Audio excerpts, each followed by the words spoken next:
वो मैं रानी बहन, मैं क्या चोर कौवे, मैंने तुम्हें चोरी करते हुए पकड़ लिया है। वो तीनों बच्चे पेड़ से गिरकर बेहोश हो जाते हैं। रानी चिड़िया के अनाज की फसल इस दफा बहुत अच्छी लगी थी, इसीलिए वो दोनों माँ बेटियाँ बहुत खुश थीं, क्योंकि उन्हें किसी चीज की कोई कमी ना थी। और दूसरी तरफ उसके पड़ोसी कालू कौवा और कल्लो दोनों ही उसकी अमीरी से बहुत जलते थे। कल्लो, मैं तो ये रोज रोज की छोटी मोटी चोरियां करके थक चुका हूँ। मैं सोच रहा हूँ क्यों ना इस दफा कोई बड़ा हाथ मारूं।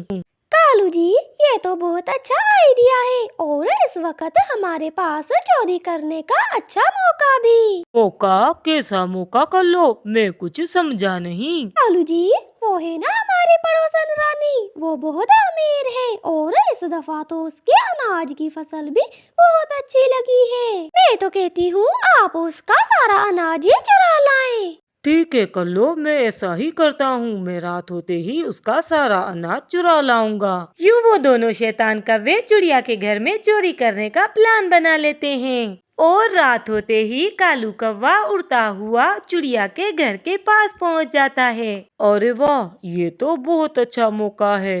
चिड़िया और उसकी बेटी दोनों मजे से सो रही होंगी। मैं सारा ही अनाज लेकर यहाँ से निकल जाता हूँ। और आहिस्ता आहिस्ता कालू कौवा चिड़िया के घर में घुस जाता है।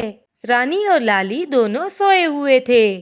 चल बे कालू, जल्दी कर, कहीं इस चिड़िया की आंख न खुल जाए, बड़ी तेज है ये चिड़िया। इतना कहते हुए कालू अनाज की बोरी उठा लेता है, मगर अचानक ही चिड़िया की आंख खुल जाती है। वो मैं रानी बहन, मैं क्या चोर कौवे, मैंने तुम्हें चोरी करते हुए पकड़ लिया है। तुम्हें जरा सी भी शर्म नहीं आती अपने ही पड़ोस में चोरी करते हुए। अगर तुम्हें अनाज की जरूरत थी तो तुम मुझसे मांग कर खा लेते, यूं चोरी न करते। अब यहाँ से दफा हो जाओ, दोबारा मुझे अपनी शक्ल मत दिखाना। कालू कौवा वहाँ से चुपचाप चला जाता है। चिड़िया की बेटी इस सब से बेखबर सोए हुए थी। ये कौवा तो अपनी हरकतों से कभी बाज नहीं आएगा, हमेशा ही दूसरों के घरों में चोरियां करता रहता है। कभी भी इसने मेहनत करके कुछ नहीं खाया। अच्छा ही है कि लाली सोई हुई है, वरना लाली तो डर जाती। और फिर यूं ही इस बात को कुछ दिन गुजर जाते हैं। एक दिन कालू कौवा जंगल से कुछ लकड़ियां काट रहा था कि अचानक वहाँ पर उड़ते हुए रानी की बेटी लाली आ जाती है। वो उड़ते हुए कालू कौवे के पास आकर बैठ जाती है। कालू अंकल, क्या आप मुझे बता सकते हैं कि मुझे फल किस तरफ मिलेंगे, क्योंकि मेरी मम्मा ने दूर जाने से मना किया है। लाली की बात सुनकर कालू कौवा दिल ही दिल में कहता है, आज तो बहुत अच्छा मौका है अपनी बेइज्जती का बदला लेने का। मैं इस रानी की बच्ची को उन जहरीले फलों वाले पेड़ों की तरफ भेज देता हूँ, ताकि ये जहरीले फल खाकर मर जाए, और ऐसे मेरा बदला पूरा हो जाएगा। क्या बात है कालू अंकल, आप कुछ बताते क्यों नहीं? आप क्या सोच रहे हैं? अगर आपको नहीं पता तो मैं खुद से ही फल ढूंढ लेती हूँ। नहीं नहीं चिड़िया की बेटी, मुझे बिल्कुल पता है कि फल किधर मिलेंगे। तुम इधर से सीधा जाकर दाएं मुड़ जाना और तुम्हें वहाँ पर बहुत से फल नजर आएंगे। वो तुम फल खा लेना, बहुत ही मजेदार फल है वो। बहुत बहुत शुक्रिया कालू अंकल, मैं अभी जाकर वो फल खा लेती हूँ। वो मासूम सी लाली कालू कौवे की बातों में आ जाती है। अब आएगा मजा जब खाएगी चिड़िया की बेटी वो जहरीला फल, और फिर रानी को पता चलेगा कि कालू से पंगा लेने का क्या अंजाम होता है। लाली उड़ते हुए एक पेड़ पर आकर बैठ जाती है और इसे अचानक ही कुछ याद आ जाता है। अरे मैं तो भूल ही गई, मेरे दोस्तों ने भी तो मुझसे कहा था कि वो भी मेरे साथ फल लेने जाएंगे। मैं तो बिल्कुल भूल गई। मैं अभी जाकर उन सबको ले आती हूँ, वरना वो सब मुझसे नाराज हो जाएंगे। इतना कहकर वो छोटी सी चिड़िया वहाँ से उड़ जाती है। इधर कालू कौवे का बेटा बंटी और डोली चिड़िया के दोनों बच्चे पहले से ही लाली चिड़िया का इंतजार कर रहे थे। इतने में लाली भी आ जाती है। दोस्तों, मुझे माफ कर दो, मैं तो भूल ही गई थी कि आज हम सबको एक साथ फल लेने जाना है। मगर कोई बात नहीं, मैंने एक जगह पर बहुत से फल देखे हैं, चलो चलकर खाते हैं। लाली दीदी, हमने आपका बहुत इंतजार किया, मगर कोई बात नहीं, अभी भी इतनी देर नहीं हुई, चलो चलते हैं। हाँ लाली, जल्दी करो, मुझे भी बहुत भूख लगी है। मैं तो कितनी देर से तुम्हारा इंतजार कर रहा था। और फिर इसके बाद वो सब उड़ते हुए उसी जहरीले फलों वाले पेड़ों पर आ जाते हैं, जिसके बारे में कालू कौवे ने लाली को बताया था।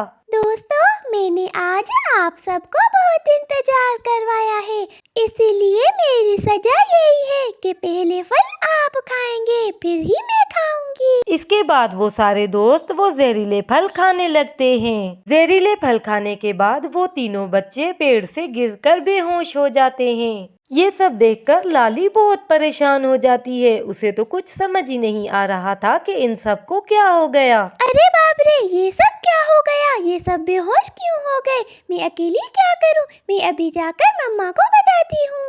इसके बाद लाली उड़ती हुई अपनी मम्मा के पास पहुंच जाती है। लाली बहुत घबराई हुई थी। उसकी मम्मा उसे देखकर कहती है, लाली बेटा, क्या बात है? आप इतनी घबराई हुई क्यों लग रही है? सब खैरियत तो है? मम्मा, मेरे सब दोस्त बेहोश हो गए। मम्मा, जल्दी कुछ करें। मम्मा, मुझे तो उस फलों के बारे में कालू अंकल ने बताया था, मगर उस फलों में पता नहीं क्या था, जिसे खाकर मेरे सब दोस्त बेहोश हो गए। जहरीले फल? लाली, ये सब तुम क्या कह रही हो? तुम सब उन जहरीले फलों के बाग में गए थे, तुमने तो नहीं खाए वो फल। नहीं मम्मा, मैंने तो नहीं खाए वो जहरीले फल, मगर इतनी देर में मेरे दोस्तों ने वो जहरीले फल खा लिए। मम्मा, जल्दी करें, कहीं उन्हें कुछ हो ना जाए। और फिर रानी चिड़िया उन सब बच्चों को लेकर हॉस्पिटल पहुंच जाती है।